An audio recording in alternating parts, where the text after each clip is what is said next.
Colossenses 1,16, Paulo diz assim: pois nele quem? De quem que Paulo está falando aqui? Jesus. Diga comigo, Jesus.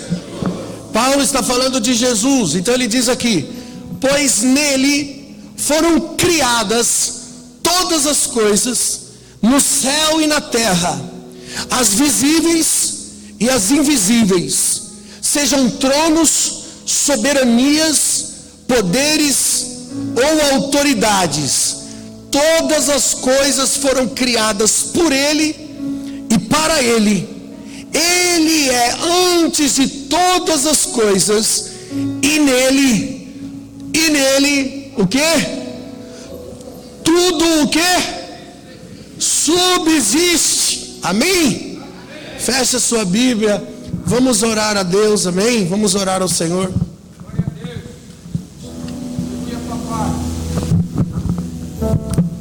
Pai, nós entregamos a Ti, o Teu povo, a Tua igreja.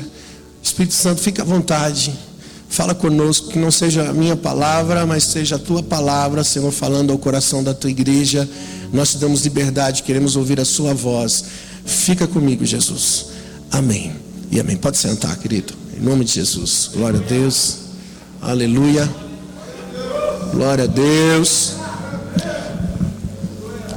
Nesse momento eu gostaria de pedir para todos assim a total reverência. É o momento da palavra de Deus. Quem já foi no banheiro já foi, né, irmão? Quem já foi no banheiro já foi. Então não levanta. A não ser que você precisa muito, né? Se for o número 2, e aí não dá para segurar o número 2, aí você pode ir. Mas se for o número 1, você segura, já deu, né? Posso ouvir um amém? Então cutuca o irmão do seu lado, fala para ele assim: se levantar, já sei, é o número 2. Vamos lá, gente. Semana passada nós falamos sobre a existência ser fruto de um relacionamento com Deus.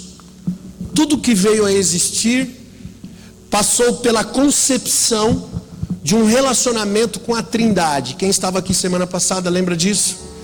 Passou por um relacionamento com Deus. Hebreus 11:3 diz que pela fé nós entendemos que o universo foi formado pela palavra de Deus, de modo que o que se vê não foi feito do que é visível. Tudo que existe não foi feito do visível, porque houve uma concepção de um relacionamento da Trindade, do Pai, do Filho e do Espírito Santo, de Deus com o Verbo e o Espírito Santo. Jesus é o Verbo.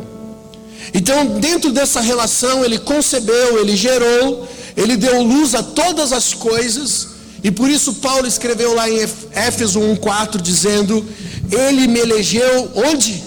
Nele, antes da fundação do mundo, para ser santo e irrepreensível diante dele em amor. Esse foi o texto base da mensagem semana passada. Então houve uma concepção em Deus antes da fundação do mundo. Tudo que foi criado dentro dessa concepção, dentro dessa relação em Deus. As coisas foram geradas nele e vieram a existir depois da concepção. Deus deu a luz. Por isso que a união de um homem e de uma mulher representa tanto o Criador. Quando Deus criou o homem e viu que não era bom que o homem vivesse só, não era por causa do homem, mas era por causa do modelo, do formato, da imagem e da semelhança do Criador. Porque se Deus nos fez a sua imagem e a sua semelhança, então precisava-se que o homem também tivesse alguém para gerar, alguém para dar vida, porque isso é a imagem e semelhança de Deus. O Pai, o Filho e o Espírito se relacionam e dá existência a todas as coisas. Então, irmãos, tudo aquilo que está fundado em Cristo, tudo aquilo que está firmado em Cristo, tem existência.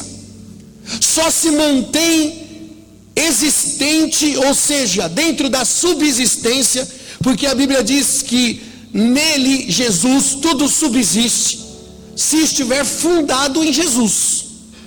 Nada sem Jesus subsiste. Nós falamos aqui semana passada sobre a maldição de morte que o homem viveu por causa do pecado.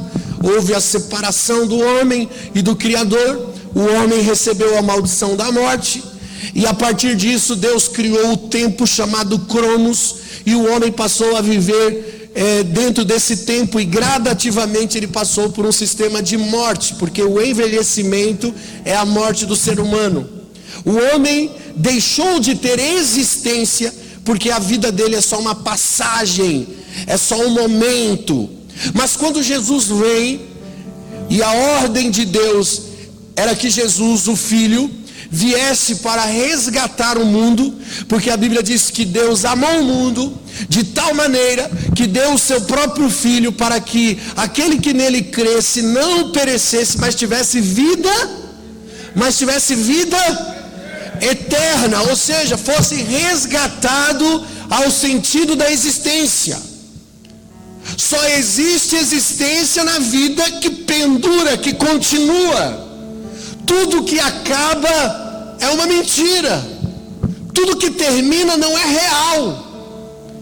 Não tem subsistência, não tem consistência. Não é real. É uma fantasia, é uma mentira. É apenas um efeito passageiro. Mas o que tem subsistência, o que tem eternidade, isso tem existência. Esse é o conceito bíblico de existência. Então, 1 Coríntios 3,11, o apóstolo Paulo diz assim: ninguém pode pôr outro fundamento além daquele que já está posto, o qual é Jesus Cristo. Qual é o nosso fundamento? Jesus. O que é fundamento? O que significa fundamento? Fundamento significa a base que sustenta tudo. Como é que um construtor vai construir uma casa? Por onde ele começa para construir uma casa? Pela base, que também é chamada de fundamento. Então ele vai cavar fundo, ele vai criar estruturas rochosas. Por isso que Jesus, quando ele conta a parábola da casa na areia e na casa na rocha, comparando alguém que firmou a sua casa na rocha como alguém que ouve a sua palavra e a pratica, ele está falando desse relacionamento com Jesus. E aquele que firmou a sua casa na areia, vem o vento, vem a tempestade, vem um momento difícil e a casa desaba, porque ela não tem existência, ela não tem consistência, ela não tem subsistência. Se Jesus é o fundamento de toda a estrutura, de toda a existência, de toda a criação, Jesus é o fundamento. Tudo que existe está fundado em Jesus.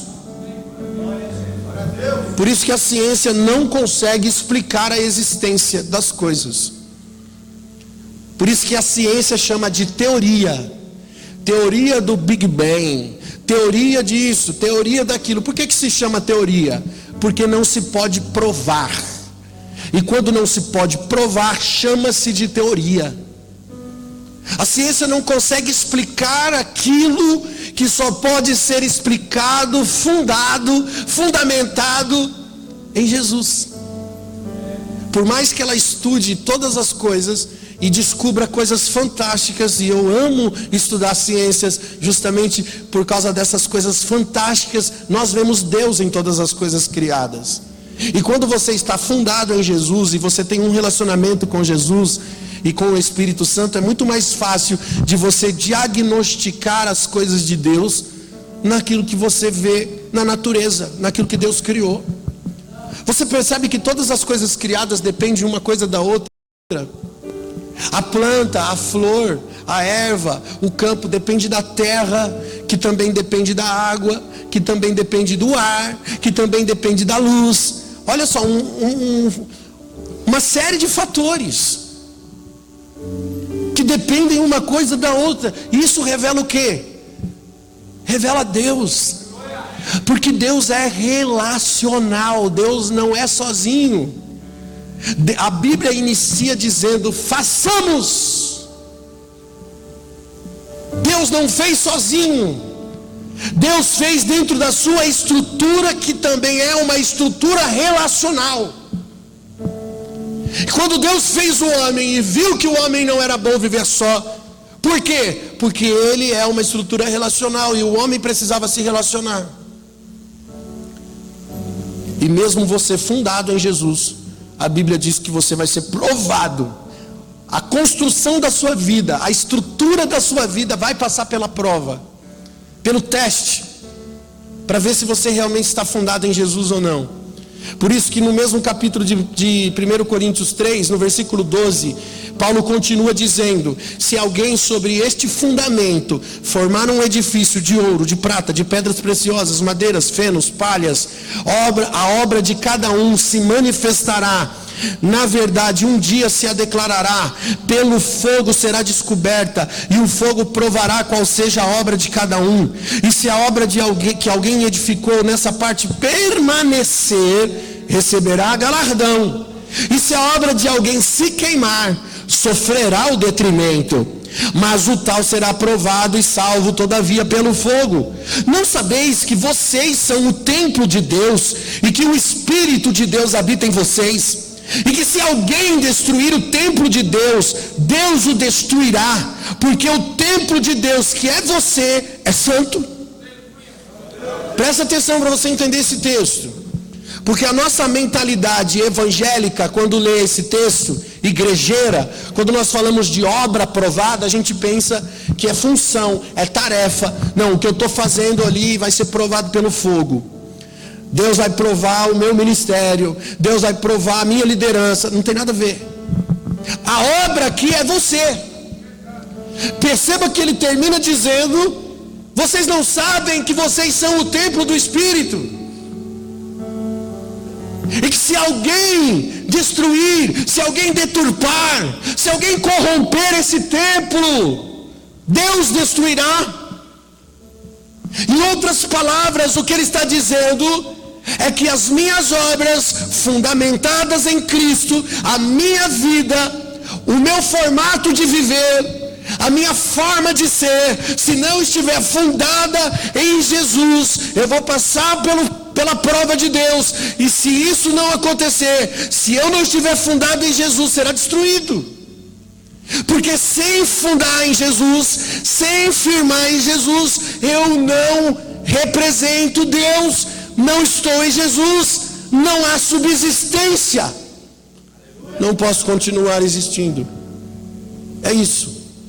Então todo ser humano tem uma vida que dura 80 anos, 70, 80, o passar disso é o enfado da carne, que a gente tem a impressão que é muito. 80 anos é vida, é muito tempo e não é nada. Quando a gente olha para trás, a gente percebe que a nossa vida passou num piscar de olhos. A vida é muito passageira. Perto da eternidade, cara, isso não é nada. Eu falei aqui semana passada sobre o Kairos e o Cromos, que um dia para Deus é como 1000 anos, e 1000 anos como a vigília da noite que se passou. Eu fiz a matemática. 80 anos no Kairos de Deus, comparando 1000 anos com 80 anos, é apenas 8% de um dia, que é equivalente a 96 minutos. Se eu estou no Kairos de Deus, olhando para o Cromos, para o nosso tempo, no tempo da eternidade, olhando para esse tempo miserável que a gente tem aqui, um tempo de morte, 80 anos é equivalente a 96 minutos para quem está lá na eternidade. Então é uma vida, é um sopro. Não é uma vida, é um sopro de vida. É uma passagem. A existência está em Jesus. Está em estar fundamentado nele. Porque se não estiver nele, não tem subsistência. Por isso que a coisa mais importante hoje para nós entendermos é, sobre tudo aquilo que nós estamos fazendo, nós precisamos discernir a partir de quem estamos fazendo. Tudo que você faz é resultado de que tipo de relação? Porque todos nós fazemos algo dentro de um tipo de relação que temos. Quando Deus chama a existência, Ele chama a existência a partir da relação eterna da Trindade. Deus não está do nada dizendo, vou fazer aquilo ali. Shazam, exista. Não. Houve uma relação. Então ele diz, façamos a nossa imagem. Por que nossa imagem? Porque é uma concepção. O que acontece quando um homem e uma mulher coabita? Coabita é bonito, né? Falar coabita. Faz sexo. E a mulher fica grávida. E a criança nasce.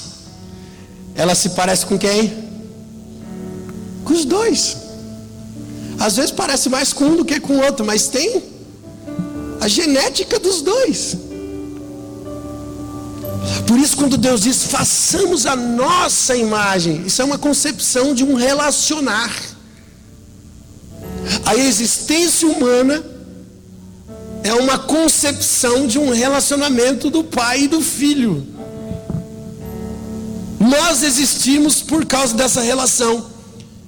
E a nossa identidade, o nosso formato tem que ser o Criador. Por isso que todo ser humano precisa de uma relação. Precisa se relacionar com outros seres humanos. Porque está na nossa genética criacional. E tudo que fazemos a partir do tipo de relação que temos. Eu disse aqui semana passada, aquele que disser que não é influenciado é mentiroso. Todo mundo é influenciado. Todos nós somos gerados dentro de uma influência. Dos seus pais, dos seus amigos, na escola, na faculdade. Você já viu pessoas que tinham uma vida certinha, legalzinha, e fala assim, poxa, de repente o cara desvia o caminho, começa a viver totalmente oposto. Você fala assim, não é possível que essa pessoa se tornou essa pessoa. Por que isso aconteceu? Por que alguém que estava vivendo uma vida tão justa, tão honesta, tão bonita, de repente se torna uma pessoa tão errada? Isso aconteceu do nada? Houve um relacionamento com as coisas erradas que concebeu, gerou e deu existência para aquilo que não devia. Tudo que fazemos a partir de relacionamentos. Tudo que fazemos é resultado de um tipo de relacionamento. O homem se tornou realidade quando Deus soprou sobre ele o fôlego de vida. Foi assim? Ou quando ele estava dentro da relação, ele já existia? Efésios 1:4, ele me elegeu nele. Eu já existia onde? Nele. O embrião é uma vida? O feto é uma vida? É uma realidade? Por mais que você não veja? Ou só quando a criança é formada e sai do ventre, ela existe? Nós existimos dentro da concepção. Estamos constantemente gerando coisas, concebendo coisas que vão se tornar matéria no nosso meio. Já viu aqueles quadros de pintura que você vê nos restaurantes? Aqueles quadros bonitos. Já viu? Inclusive, eu gostaria muito aqui na igreja, a gente um dia colocar aqui na igreja artes. Se tiver alguém interessado, que gosta de pintura, fazer arte profética. Você já viu aquelas pinturas lindas? Já viu? Mas antes da pintura estar no quadro, ela estava dentro de alguém. E ela foi para o quadro porque estava dentro de alguém. Então a existência das coisas não está na matéria, está na concepção de uma relação. Então tudo primeiro acontece aqui, na sua mente, no seu coração. Já existe. E depois se materializa porque primeiro você desejou aquilo, você ostentou aquilo, você se relacionou com aquilo. E quando você está com pessoas que são influências na sua vida, que falam dos mesmos assuntos, que geram em você um mesmo formato, você influencia, você é influenciado, logo você está caminhando naquele caminho. Por isso que uma pessoa que andava direito e um dia, por se relacionar com aquilo que não devia, com pessoas que não devia, podem facilmente se perder e se tornar um outro ser humano. Porque tudo que fazemos a partir de uma base relacional.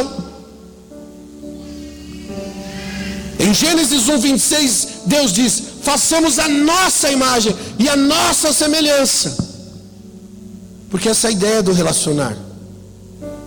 Hoje eu percebo o quanto nós precisamos de valores existenciais no nosso evangelho. Infelizmente, hoje você só ouve pessoas pregando um evangelho circunstancial. Qual que é a sua necessidade? Deus vai te dar. Eu vejo uma porta de emprego chegando aí, receba, irmão. Olha Deus fazendo a obra aí. E as pessoas são baseadas em circunstâncias. Talvez você veio aqui nessa noite por causa de uma circunstância. Não, eu vou lá porque eu preciso que Deus me ajude numa situação que eu estou vivendo. Que não é errado. Eu acredito na obra circunstancial também de Deus. Mas o circunstancial não tem sentido se nós não entendermos primeiro o existencial. Se eu não entender a existência, eu não tenho entendimento para funcionar circunstancialmente. O objetivo do evangelho não é trazer solução para a sua vida financeira, não é trazer solução para a sua vida física, e não é trazer solução para a sua vida psíquica, mas é trazer sentido à sua existência. E o sentido da existência do homem está na relação de amor com a Trindade. Não nas coisas que fazemos ou nas coisas que nós conquistamos, mas no tipo de relacionamento que nós construímos. É isso que tem sentido a nossa existência.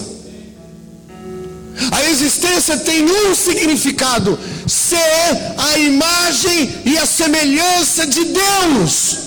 Se você, no plano existencial, não buscar se tornar a imagem e a semelhança de Deus, não há subsistência para você.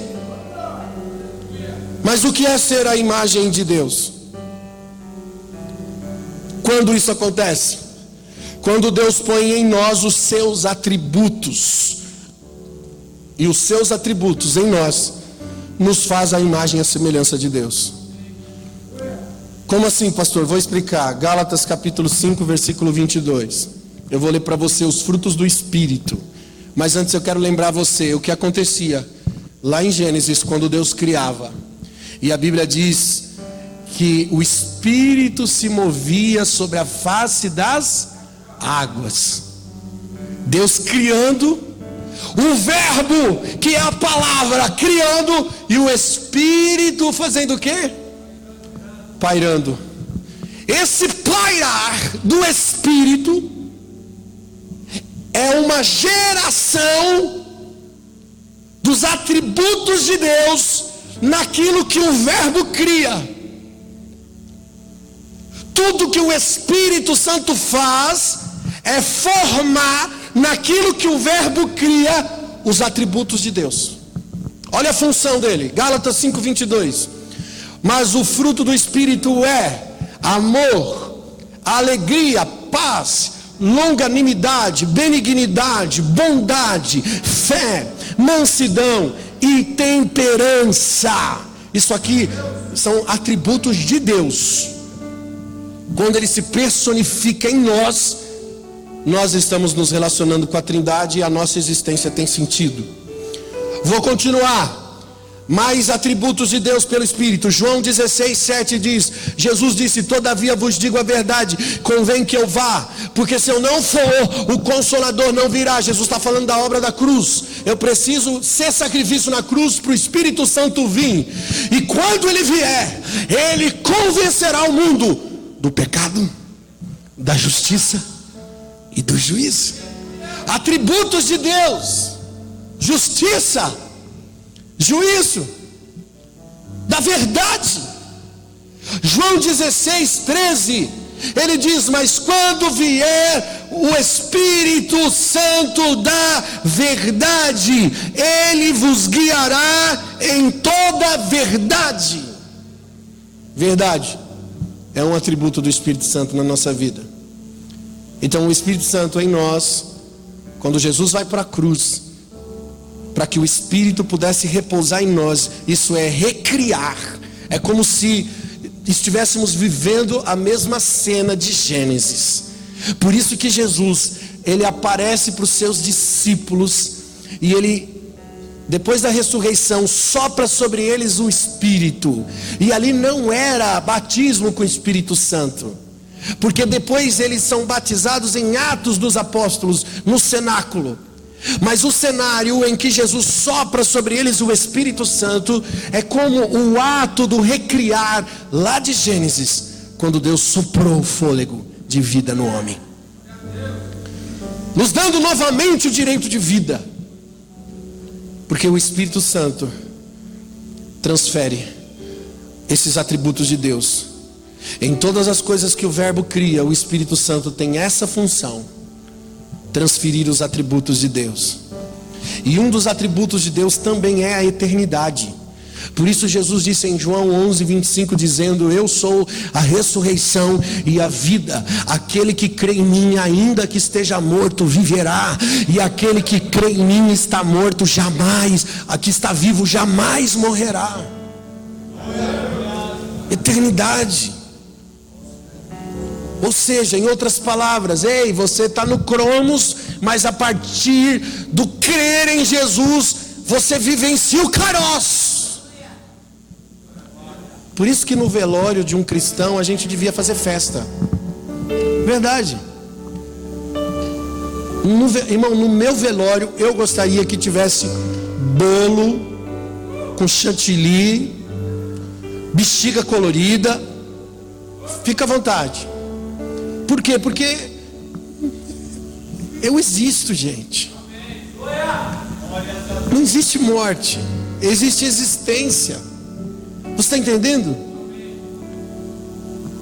Isso é compreender a eternidade. E você só compreende quando você se relaciona com a Trindade. O que vai autenticar essa vida santa aqui na presença de Deus são os atributos do Espírito Santo em você. Os atributos de Deus na vida do homem é a ponte para a comunicação do homem se relacionar com o Criador. Vou dar um exemplo para você. Como que o homem aprende bondade de Deus? O homem foi criado por Deus com um dispositivo de bondade? Já nasceu bondoso assim? Foi criado para bondade? É só apertar o botãozinho do controle remoto, bondade, pronto, o homem fica bonzinho. Ele recebe bondade num passe de mágica, tipo, receba. Ou ele aprende bondade se relacionando com Deus. Ou ele aprende contemplando a bondade em Deus. Olha a diferença. Porque o homem tem a potência dentro dele, mas ele só vai se descobrindo a partir da relação. E descobrindo principalmente quem é ele. A partir de um relacionamento com Deus que o fez. Você não conhece você mesmo se você não se relaciona com Deus. Qual que é a doença do século hoje? Qual que é a doença do século? Porque será que o mundo está tão perdido hoje? Cada dia que passa, você percebe um mundo mais corrupto, um mundo mais destruído, um mundo mais promíscuo, um mundo mais desonesto, um mundo mais difícil de viver. E qual que é a doença que assola esse mundo? Depressão, crises emocionais. O que é crises emocionais? O que tem uma pessoa que tem depressão? Crise de identidade. Ela tem dificuldade de identidade. O que é identidade? É ser idêntico a quê? Ou a alguém. E todos nós precisamos dessa identidade. Só que a nossa identidade está no Criador. E o grande problema do ser humano é que ele está sempre tentando encontrar essa identidade em algo, em alguém, em fazendo coisas. E ele nunca consegue suprir essa necessidade. Quando você encontra esse lugar na existência, há uma satisfação tão poderosa dentro do seu ser, que você se sente pleno, completo, maduro e sem falta de nada. Entende isso, irmãos? Sabe, a lista dos atributos de Deus experimentado em nós é muito curta, é muito pouquinho. Por que será? Porque a nossa relação com Deus não é intensa. Vou dar um exemplo aqui, eu gostaria que você refutasse sobre você mesmo. Eu vou falar sobre os atributos de Deus, que foi descrito aqui em Gálatas 5. Você é uma pessoa amável? Pensa. Você é uma pessoa alegre? Pensa. Você é uma pessoa pacificadora? O que é uma pessoa pacificadora? Que promove sempre a paz. Se está tendo uma guerra ali, você chega e fala assim: não, gente, fica tranquilo, vamos resolver, estamos juntos. É fácil pacificar a guerra dos outros, eu quero ver você pacificar a sua. Quando alguém aponta o dedo na sua cara e diz coisas, e aí você diz: me perdoa, gente. Sem se ofender, você pacifica. Você é pacificador? Você é longânimo? O que é ser longânimo? A tradução da longanimidade, uma pessoa que produz generosidade, que é bondoso, que também demonstra paciência, que possui nela conformidade. Somos assim, gente? Você se considera bondoso? Manso? Tem algum manso aqui? Eu não falo de ser malandro, não. Tem uma gíria que fala manso, né? Esse cara é manso. Não estou falando de malandro, não. Estou falando de ser manso. Ou você é o tipo que dá coice? Já andou num cavalo brabo? Eita! Já andou num cavalo manso? Quem é manso não dá coice. A pessoa bate em você e você obedece. Você é manso? E são atributos de Deus, gente. Deus é assim.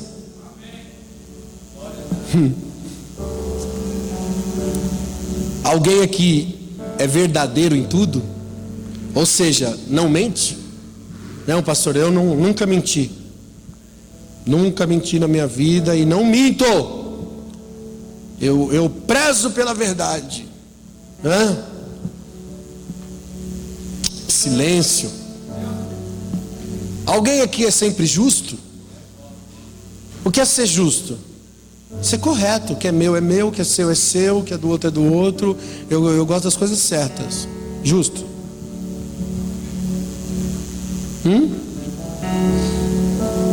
Aí você pode dizer: mas eu faço a obra de Deus. Eu vou dizer uma coisa para você, irmão: fazendo coisas para Deus, você não descobre tanta coisa como se relacionando com Deus. Deus falou: façamos no plural. Por quê? Porque Ele é uma estrutura relacional. E a subsistência do homem está nesse relacionamento com Deus, onde o homem descobre a ideia original da sua existência. Mas a modernidade está tentando colocar na cabeça dos nossos jovens que eles precisam se descobrir a partir deles mesmos, através do autoconhecimento. Autoconhecimento é o saber a partir de si mesmo, e isso é um engano. Você nunca vai se descobrir a partir de si mesmo.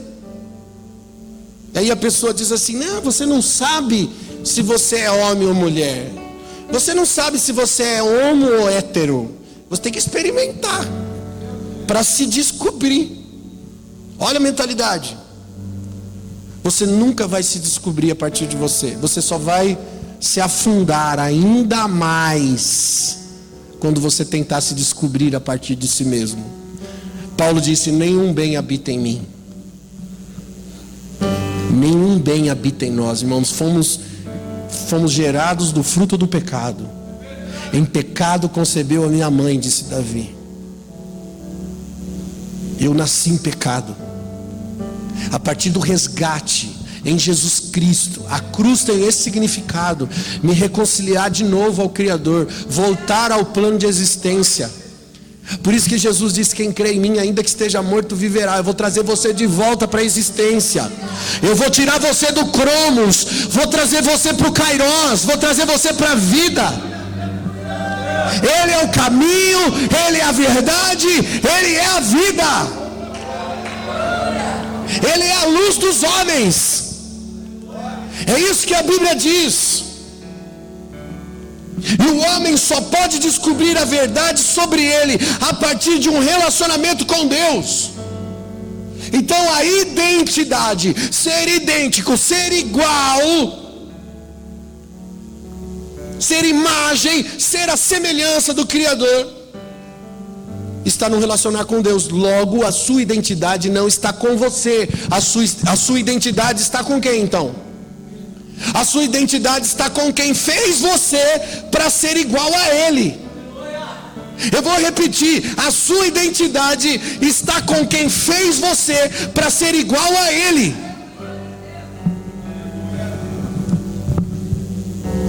E você foi criado para ser igual a quem?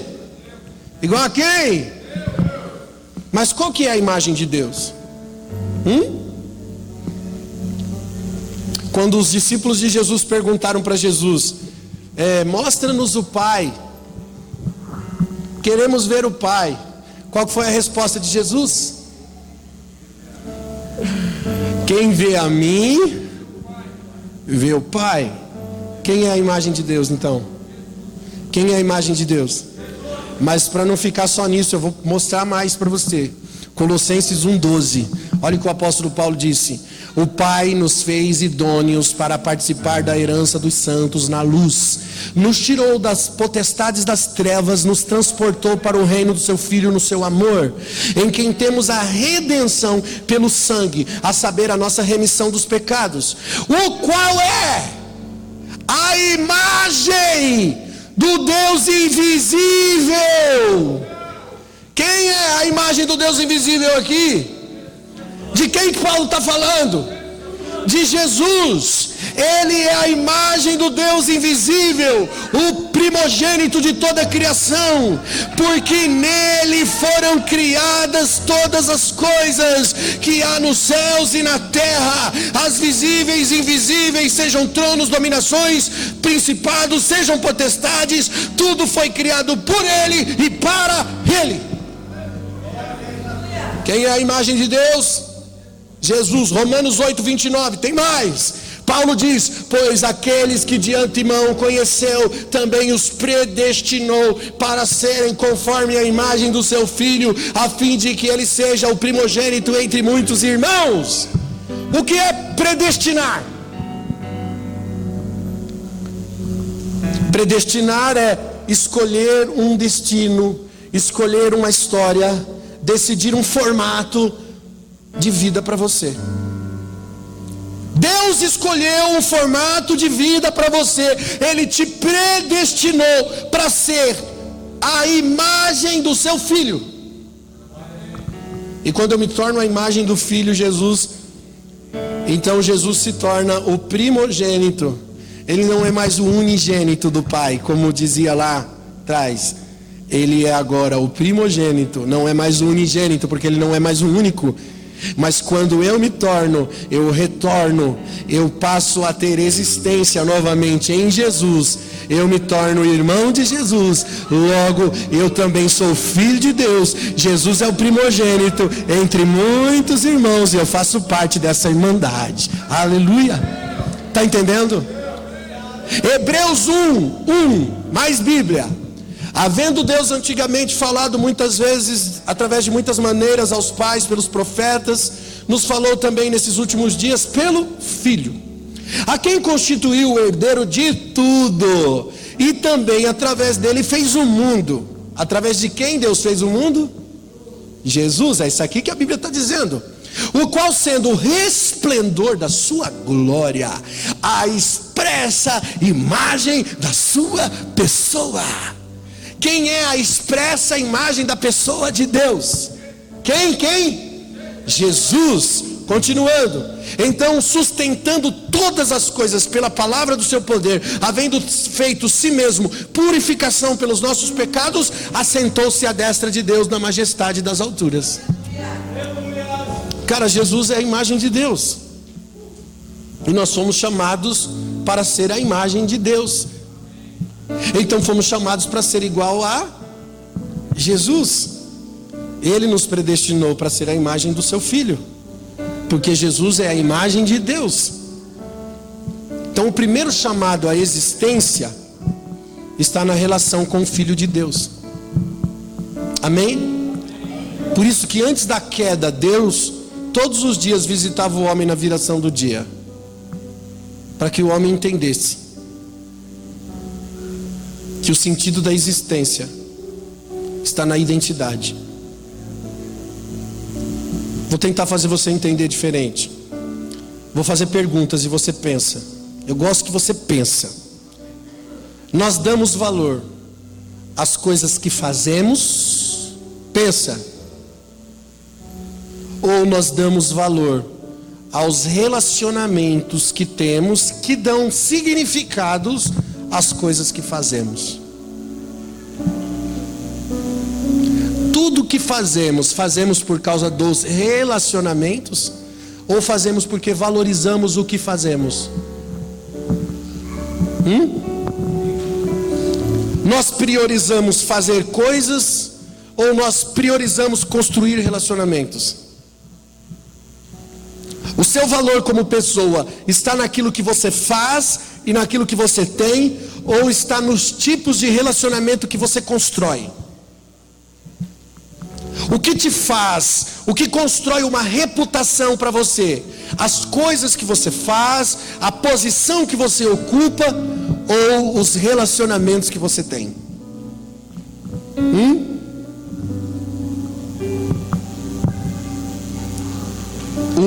Ou dois? O fazer. O dois, os relacionamentos. Fala a verdade.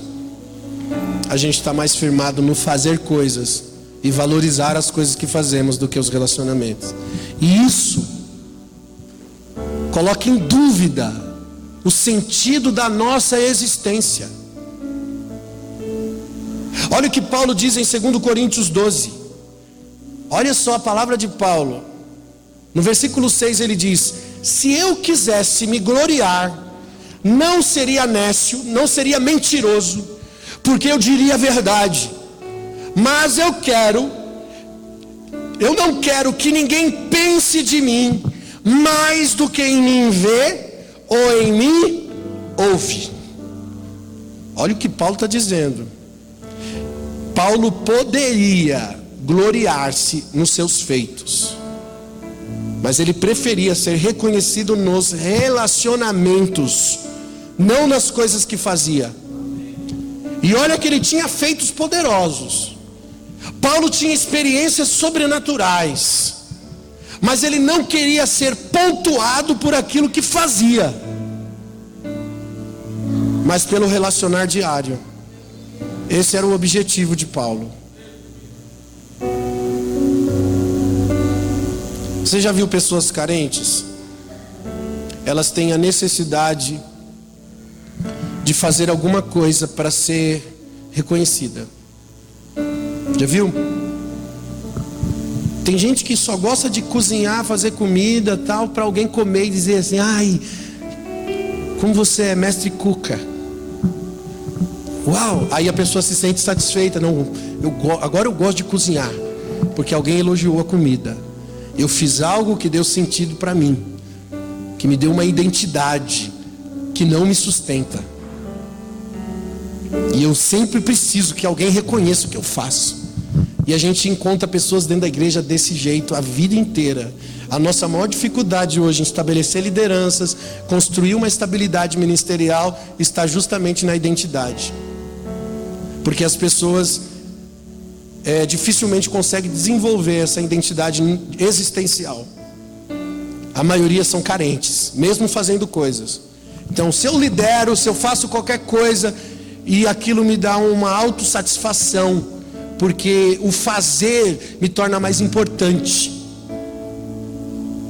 E se me torna mais importante, eu me sinto gratificado.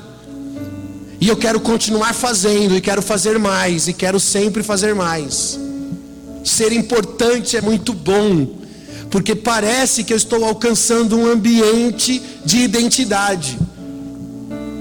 Eu vou fazer isso para provar isso. Eu vou alcançar isso para me tornar isso. E você está sempre pensando que a sua identidade está no fazer. Mas a sua identidade não está no fazer coisas, está no se tornar alguém. E por isso nós temos muitos conflitos ministeriais. Pessoas com ciúmes da outra, pessoas com inveja da outra, pessoas disputando com a outra, porque são um bando de carente, que não tem identidade em Deus. A sua identidade não é existencial. Ô sofrência! Quer ser pastor, gente? Quer ser pastor ainda? Não é fácil. Paulo era o tipo do cara que ele estava nem aí. Não, eu não quero saber, eu quero que vocês me conheçam no relacionamento. Não vou ficar... Irmão, se tem uma coisa que a gente percebe nas pessoas carentes, é que elas gostam de falar muito. Fala muito do que faz. Não é verdade? Fala muito do que é, porque é uma busca pelo auto-reconhecimento, de se sentir alguém. Isso é falta de identidade. Paulo não, cara. Paulo falou: eu quero que vocês vejam em mim o que em mim vê e o que em mim ouve. Eu não preciso provar nada. Ele dizia: Cristo vive em mim. Eu vou dizer uma coisa para você: Jesus é bem mais pregado quando ele é assistido na vida de alguém, mais do que no sermão. Não que a palavra pregada não seja importante, mas a palavra pregada só é autenticada quando ela se torna viva nas pessoas. E isso só se descobre num relacionar com Deus. Há pessoas que são tão próximas de Jesus, que só de você ficar perto dela, você sente paixão por Jesus. Já encontrou pessoas assim? Só de você ficar perto da pessoa, você fica com vontade de sair correndo para orar. Você fica assim: cara, que tremendo, que coisa, que presença de Deus na vida daquela pessoa. E ela não ficou falando nada da vida dela, mas a essência que está nela, porque é uma pessoa tão apaixonada por Jesus, tão cheia de Deus, que ela consegue transferir a paixão por Jesus. E você consegue sentir paixão por Jesus só de ficar perto de alguém cheio de Jesus. Olha a funcionalidade dos 2 mandamentos que nós pregamos aqui bastante esses dias. Os 2 mandamentos: amar o próximo, amar a Deus com toda a força e entendimento, e amar o próximo como a ti mesmo. E fazendo isso a gente cumpre a lei. Você sabe, você lembra, né? Olha o que acontece quando eu me relaciono com Deus. Isso aqui é a faceta dos 2 mandamentos. Quando eu me relaciono com Deus, eu descubro quem eu sou. Quando eu me relaciono com o meu irmão, eu descubro quem Deus é.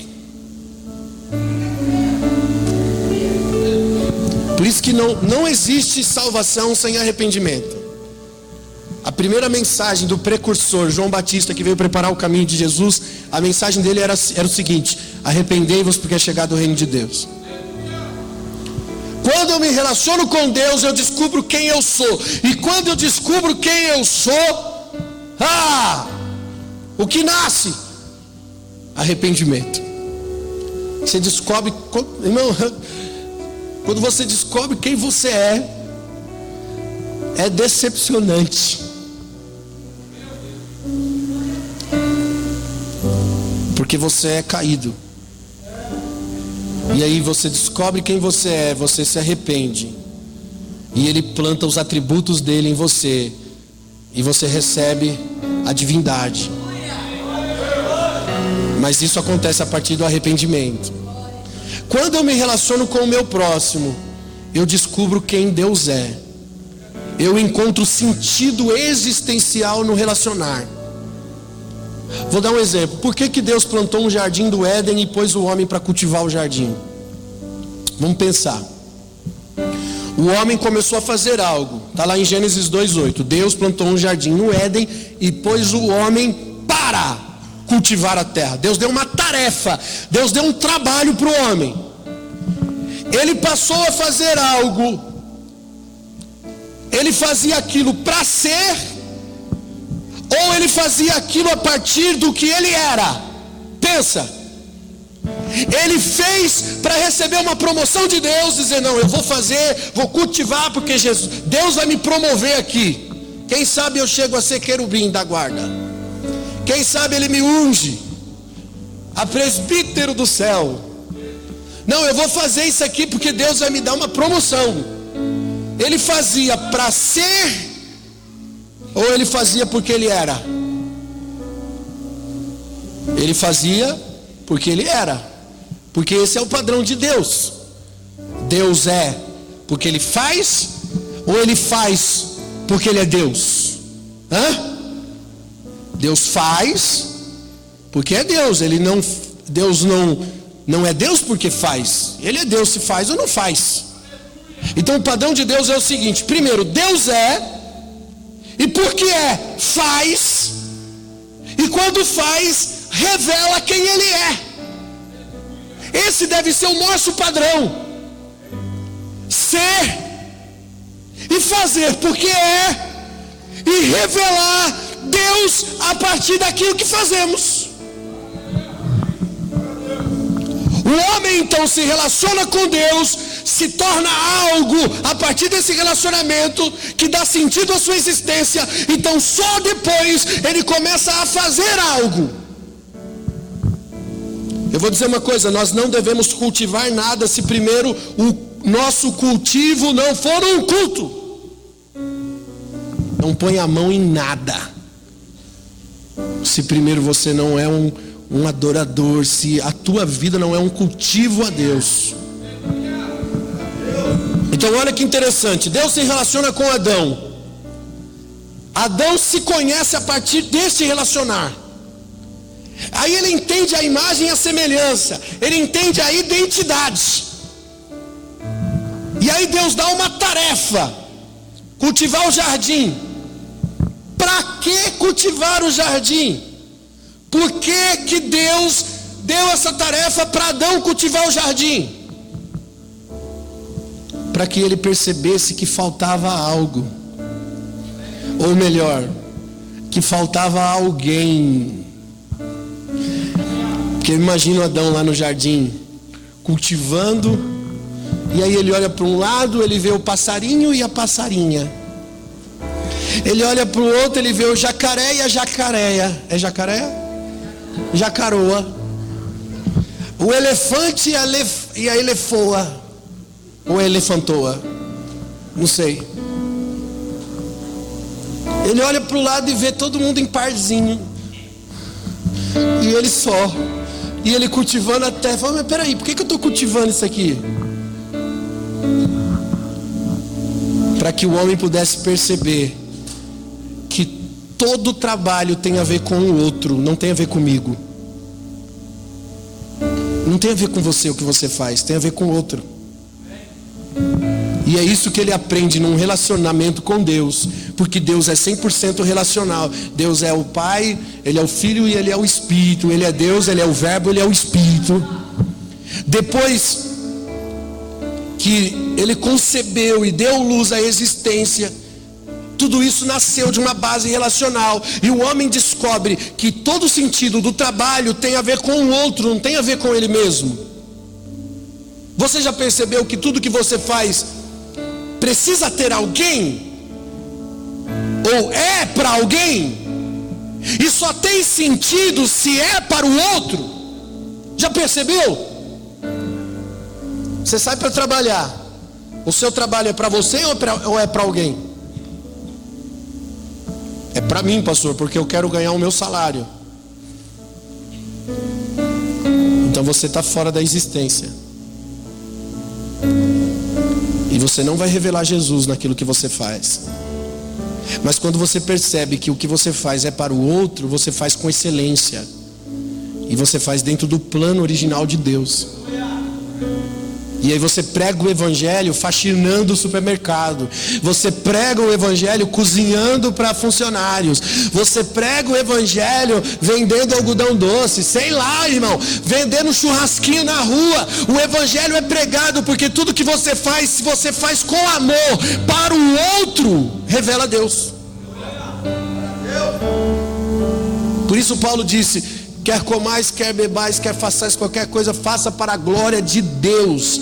Paulo disse aos escravos: ei, vocês escravos, faça como para o Senhor e não para agradar homens, porque há galardão no seu trabalho. Ele está falando de um trabalho natural, de escravo. Imagina a gente hoje, que trabalha em outras secularidades. A gente prega o evangelho trabalhando, fazendo a nossa função. Se nós estivermos dentro dessa ordem relacional, entendemos que o que fazemos não é para nós, é para o outro. Você já viu a diferença de ser atendido por um médico que ama o que faz? O carinho que ele tem com a vida? Você já viu a diferença de ser atendido por um médico que só está ali pelo dinheiro? Grosso, ignorante, nem examina, nem aí, passa qualquer remédio. Já foi atendido assim? Porque faz para si, não faz para o outro. Quando você é atendido por uma pessoa que demonstra amor naquilo que faz, você sai dali: cara, que médico bom, olha, e você sai falando, você diz: diferente, legal, quero passar só com ele.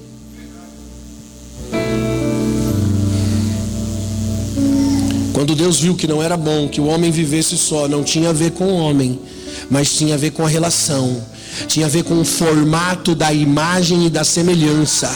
Se Deus é Pai, Filho e Espírito Santo, se Deus é um relacionamento de amor eterno, o homem nunca conheceria verdadeiramente a Deus se ele não tivesse com quem compartilhar tudo que ele tem, se ele não tivesse alguém para se relacionar o tempo todo. O homem, irmão, pensa comigo, o homem poderia entender o amor de Deus sem ter alguém para dar, sem ter alguém para se doar?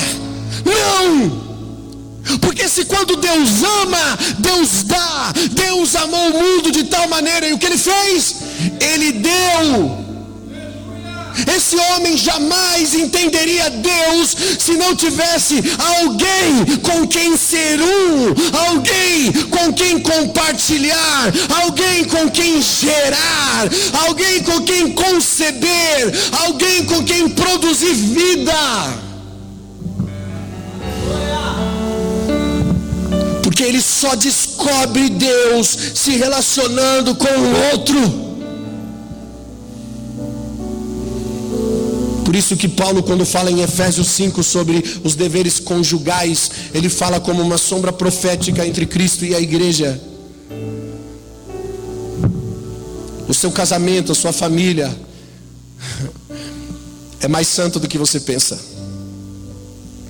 Por isso que a Bíblia diz: venerado seja o leito sem mácula.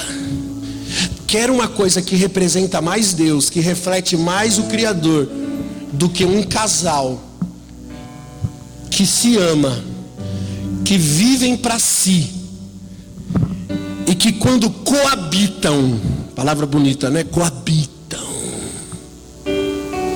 Se tornam um. Geram vida. Isso é Deus, cara. Isso é revelação de Deus. Isso é teologia natural. Por isso Paulo, quando diz entre o marido e a mulher, ele fala assim: o marido dá a vida pela mulher, como Cristo deu a vida pela igreja, e a mulher seja sujeita ao marido, como a igreja é sujeita a Cristo.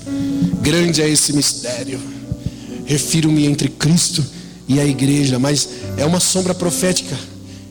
O meu casamento é uma sombra profética que revela o Criador, porque Jesus é a imagem do Deus invisível. Ele dá a sua vida, olha só, ele dá a sua vida. Ele resgata um povo para ser a igreja. Ele se relaciona com essa igreja. Ele se faz um com essa igreja pelo pacto de sangue. E nesse ser um, nessa unidade indivisível de amor, nós voltamos ao princípio onde Deus nos fez para ser um.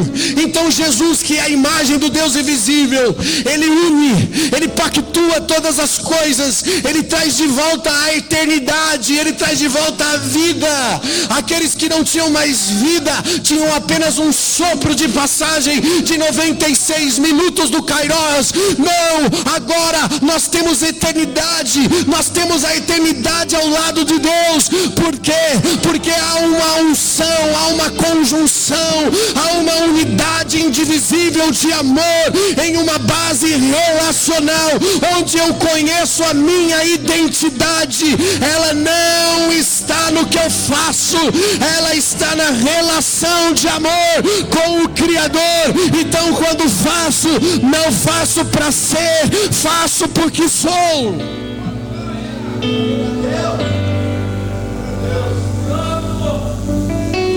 Fora dele, nada subsiste. Fora de Jesus você só tem uma passagem, um sopro. Isso não é existência. É igual plantar feijão no algodão. Não dura muito.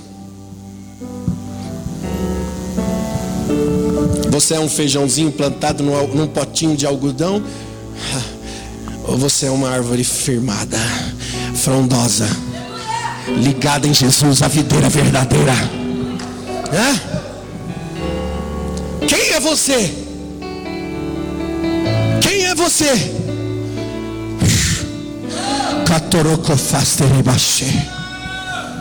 Quem somos? Pastor, eu preciso de ajuda, eu tenho problemas, eu preciso ser tocado. Então eu vou dizer uma coisa para você. Vem para a presença dele, cara. Ele está aqui hoje.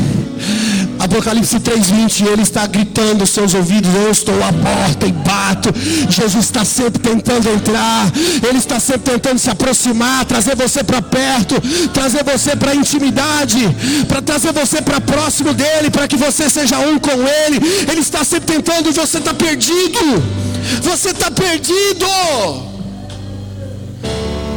O mundo está cheio de subterfúgio. A estratégia de Satanás é prender você em coisas superficiais, para você ter mais crises de identidade. Fecha as páginas sociais, larga o celular, se relaciona, vai ver que a vida tem propósito, a vida tem significado. A gente fica olhando a vida dos outros na janela das redes sociais, só alimentamos o fazer. Eu preciso ter isso, eu preciso comprar aquilo também, eu preciso um dia ser assim, eu preciso alcançar esse objetivo que o outro. É uma janela, é uma vitrine. O mundo está mostrando para você que você tem que se tornar a partir do fazer, do conquistar, do enriquecer, do prosperar. E Deus está tentando mostrar para a gente que é o simples toque, é o simples relacionar, o abraçar. Aleluia! Está ligado, irmãos, é isso, a vida está ligada a isso.